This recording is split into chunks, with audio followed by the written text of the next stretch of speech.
Crossroads.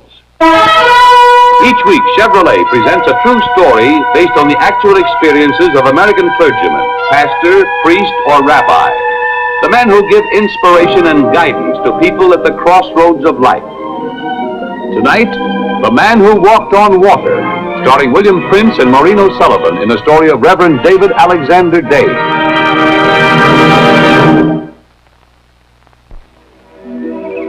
Liberia, West Africa.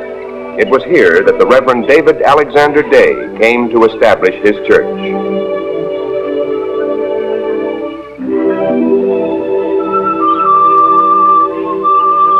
See? Good work. Now, we'll see if Mrs. Day is ready for the furniture.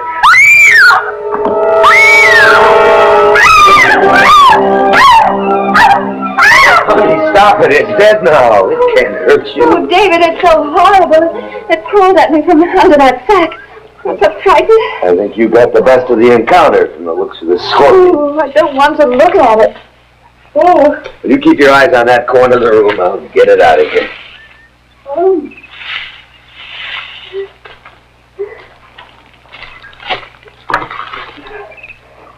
Is it gone yet? It's all gone. Well, how's the homemaking coming? Oh. No, I'm about ready to knock the crates off some of our furniture. Well, before I permit one stick of our furniture in here, I'm going to clean house. Excuse me. Until then, I gather we're not at home. No. Only the scorpions, centipedes, and other scoundrels of their stripes. You know, that may prove a little awkward because I believe we're about to receive a call from our neighbors. Oh, no. Oh, dear. You're right. Why couldn't they have waited until I was ready? I'm sure the Reverend's wife will look very acceptable to them just as she is. Huh?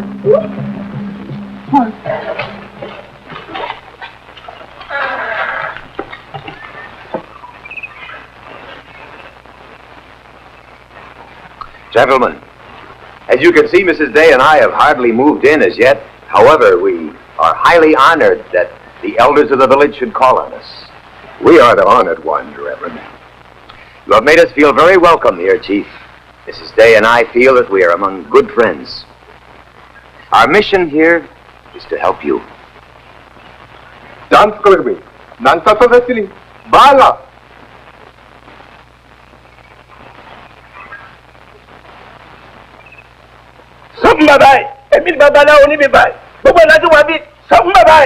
What is he saying? That he's spiritual boss here. His family's had the job for hundreds of years. His fetishes will protect the people. And you will only confuse and mislead the people. I understand the witch doctor's words. He is the one who would mislead your people with superstition and black magic. In America, we do not believe in fetishes. Our faith rests in one God, and not in a crude doll that someone tells us has magic power. Sakal, Bala Didi, Nakka Supudavili, Vanda. Hey! Nini Bai Kosi, what's in the Eminiconi, Ataria Dala, who don't possess Malabatin Bibai. What's he saying? No fire touched this house. The fetish is his insurance policy.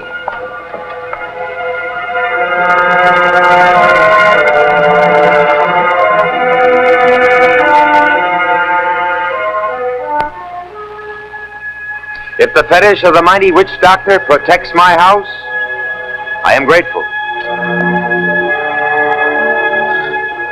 Sangabo, Dantasi, Vanda, Vana. No man wants the roof to burn down over his head.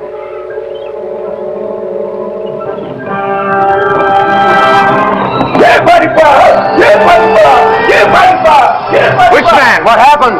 Pookie Rumstuku. Can it be that I see my house burning down? Why doesn't the fetish stop it?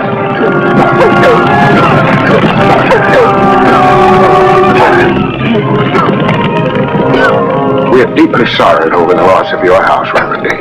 We'll build another house, Chief. And this one won't depend on fetishes. Thank you for calling on us. Oh, thank you.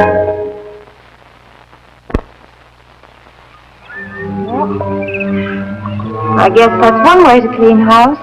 Oh, I had to do it. That witch doctor won't give up his power over these people without a fight. I couldn't ignore his challenge. Nothing serve any good purpose by staying here. No, I suppose you couldn't. But I'm just wondering, what are we going to use for a roof? Well, as I told the chief, we'll build a new one. I know, but in the meantime... In the meantime, we'll be grateful that it's a mild climate.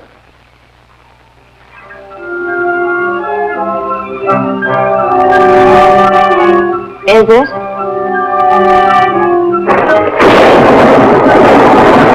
my goodness. Well, at least it isn't snowing.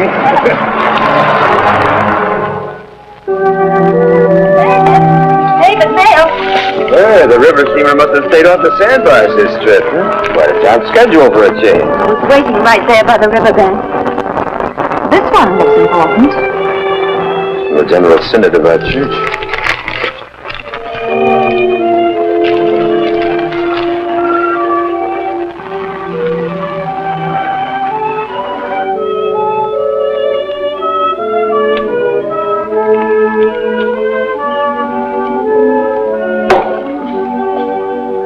David, how wonderful. You think so? Oh, of course I think so. A congregation of your own? In Pekin, Illinois. Well, what's wrong with Pekin, Illinois? Nothing I know of. Nothing I want to know of. May I ask you a question, Mrs. Day? Did you have any part in this offer chasing us all the way to West Africa? Yes, I spoke to my uncle before we left New York. David, are you sure this is the Lord's work? Being a lumberjack, a carpenter? I shouldn't be this obvious and remind you that our father's only begotten son was a carpenter. Not that I'm casting myself in any such image, honey. But I'm doing the work I want to do. I thought you understood that. Yes. And I understand something else. Must be pretty serious. I understand that you belong where you do the most good. I agree. You agree to what? I agree to the proposition that I belong where I'll do the most good. And where that is remains a matter between myself and my Lord.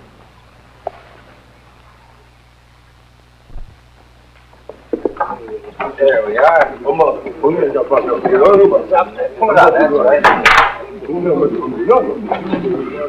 There it is. It's called a walking plow. You see, you hitch the mule to this end with a single tree, and then you guide it down the furrow with these handles. We can really start to cultivate some land now. My mother told us about such things like this being used in America, and the wonders they perform. You'll see it right here, Chief. We'll clear the land and plant it, and then you people will have food to eat and to trade. Oh, excuse me, Chief. Is there anything I can do for you, honey? No, I just came out to get this box of books the riverboat brought in. Sure it isn't too heavy.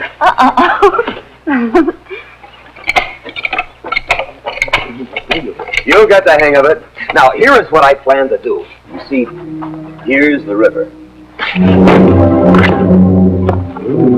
Honey, what is it?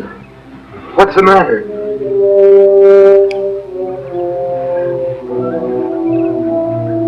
I don't know.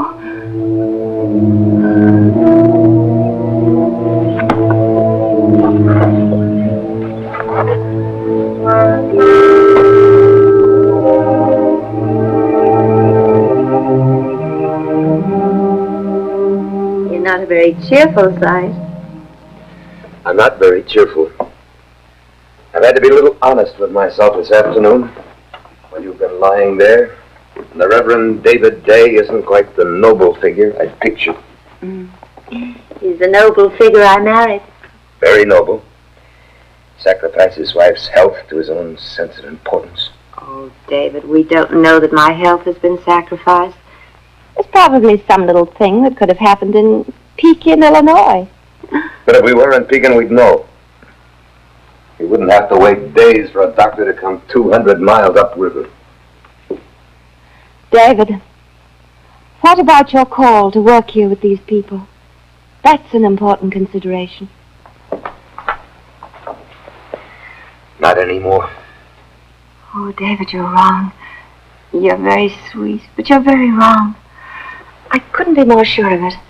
Not after this afternoon when I saw you with that wonderful plow and the natives making plans. That's the only consideration that counts. I don't know, honey. I don't know. Oh, but I know. You've started something here. Very beautiful and important, and you've got to finish it. I don't know how, but somehow we are going to finish it.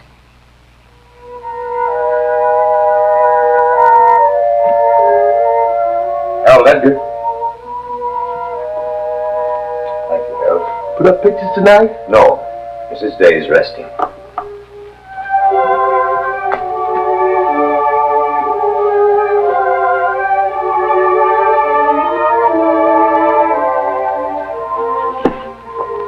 Put up pictures tomorrow? Maybe we'll wait until Mrs. Day can tell us where she wants them. But there's no reason why you can't look at them tonight.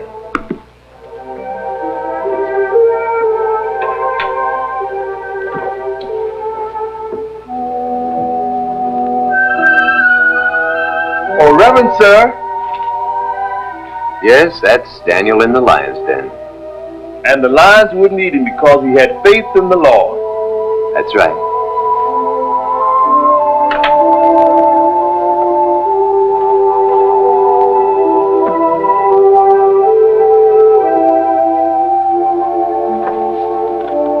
Reverend Sir, I do not understand this picture. People walk on water. Is that like Moses in the Red Sea? No, Harold, this isn't a religious picture. These people are ice skating. You see, in America, it gets very cold part of the year, and the rivers and lakes freeze over like this. And we have skating parties. People walk on water? Well, frozen water. See, you've lived on the equator all your life, so this is something that you've never experienced. But when water freezes, it can be solid as the floor.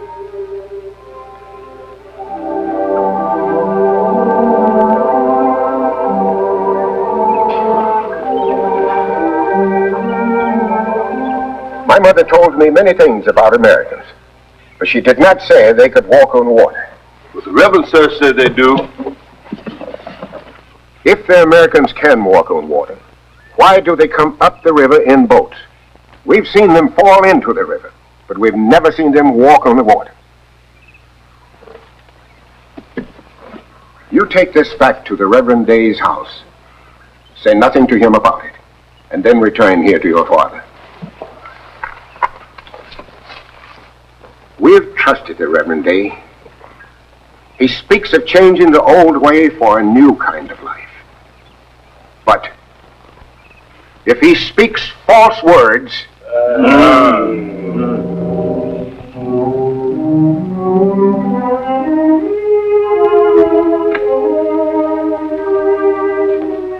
don't know what's going on around here. I can't find Harold Edgar anyplace. I'm afraid you have bigger worries than the whereabouts of a native servant.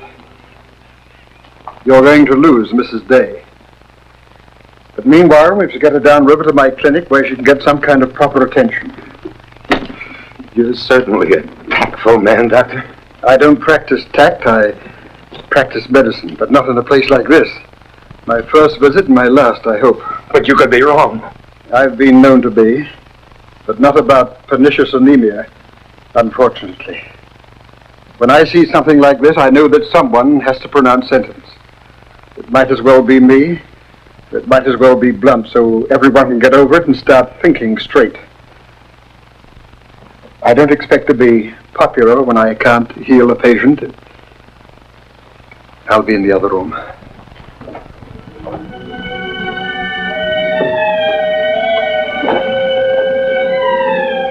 It would have been the same. Pekin, Illinois.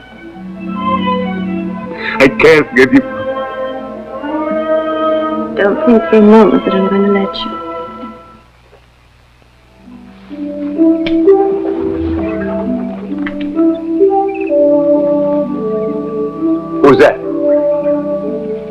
Reverend sir. Oh, Harold Edgar, I've been looking for you. I need your help. We have to pack our things and close the house. I can't work for you. It's ruled. Ruled? Who ruled it? You can talk to me, can't you? Well, why? You can tell me that much anyway. The fetish, Reverend sir. The fetish. No, wait. Harold Edgar, listen to me.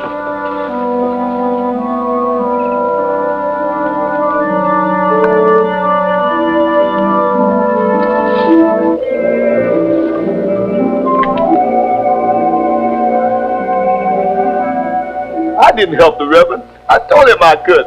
But you knew about the fetish and what it means to speak to one who's under the spell of the death spirit. You think it cannot find you here in this house, you fool? Your head is filled with the lies of this false tongue. The fetish means nothing to you. Say it! No! You'll learn the wisdom of your people, and you'll see this false tongue running in terror. And be sure you do not run along beside it. We found it hanging in the window. Mrs. Day had been taking a rest, and I was in another part of the house. When I looked in on her about 3 o'clock, it was there. Well, it almost makes a complete picture. But I don't understand of what. I'm a pariah in this village, that much is certain. These witch doctors don't miss a thing. You've been treading on his toes, no doubt. That's the answer. As soon as he found out that Mrs. Day was ill, he was ready with the fetish. He can't lose. I don't understand. You wouldn't. You're too wrapped up in the brotherhood of man. But at the risk of disillusioning you, can you imagine what will happen with those natives when they see Mrs. Day carried out of this house tomorrow? But he had no way of knowing how seriously she was ill. It wouldn't matter. If she recovered, he had claimed the fetish was only a warning. Just showing his muscles. But the way things are turning out, you and what you stand for are taking a licking. Maybe I am. But not what I stand for. The church will send another missionary out here. He won't have a prayer, if you'll pardon the expression. The witch doctor will be boss. I know how you feel. Out here, the practice of medicine is almost a losing battle, too. Doctor, you're wrong. David's going to win this battle.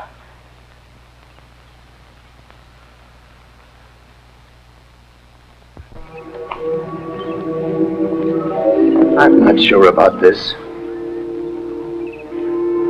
I am. David, don't touch me. Even if I start to fall. Can she do it? She believes she can. Well, what do you believe? We can't stop her from trying. Shouldn't be letting you do this. I'm not going to let any witch doctor make a convert because of me.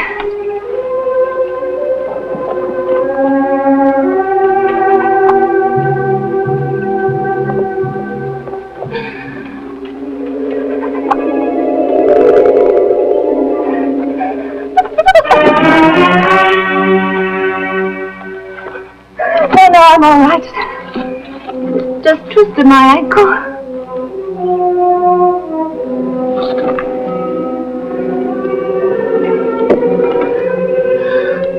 I can't make it. I can't make it. Doesn't matter, honey. I don't care what they think.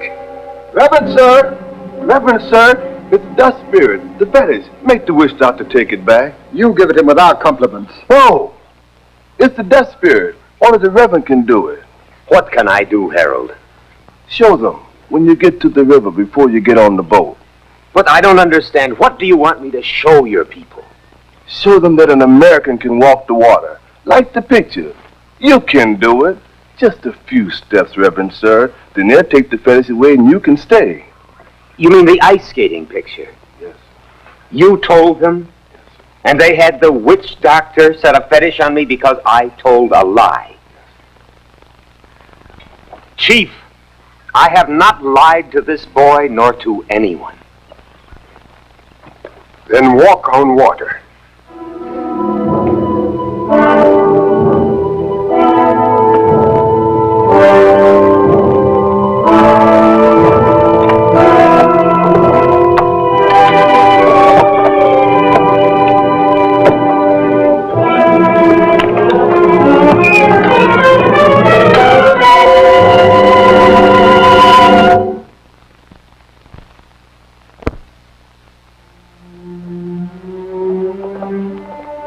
Sorry to be so long, Doctor. The ice machine broke down. I can't do anything about the weather in Liberia, Mrs. Day, but here's an ice pack. It may make you more comfortable.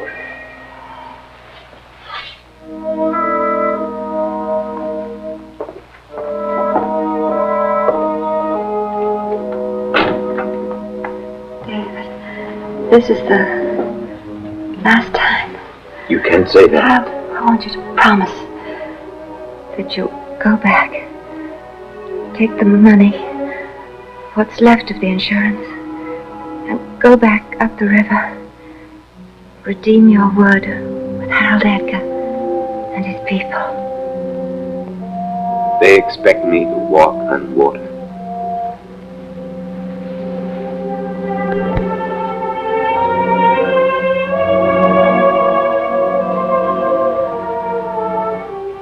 You will.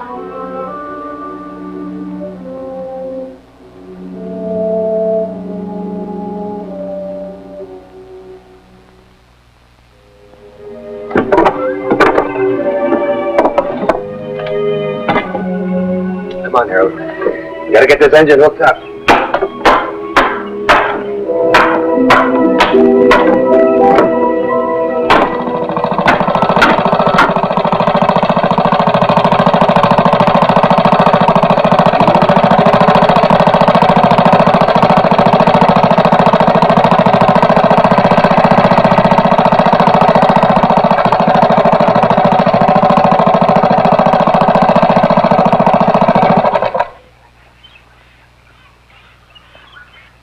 You have asked to see a man walk on water. I'm now ready to show you. Your witch doctor has told you that any man who tells you that it can be done speaks a lie. I will now show you that he is wrong.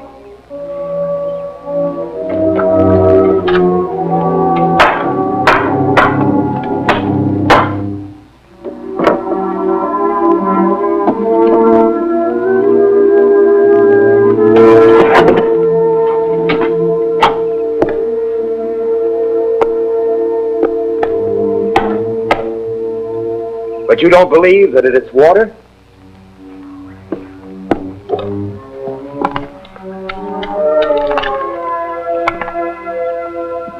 Chief, hold out your hand.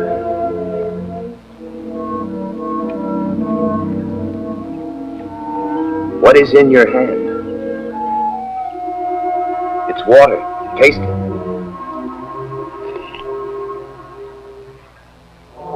And this is frozen water called ice. It's fire. It burns. It is water on which a man may walk, even as I have told you.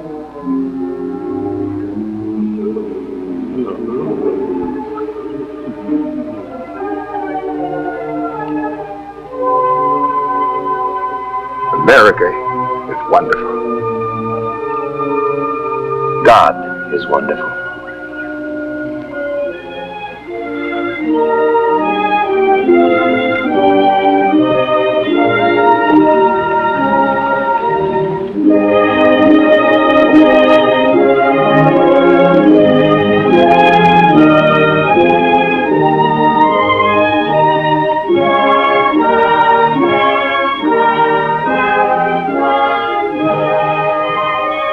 Thank you, Mrs. Day, for this miracle.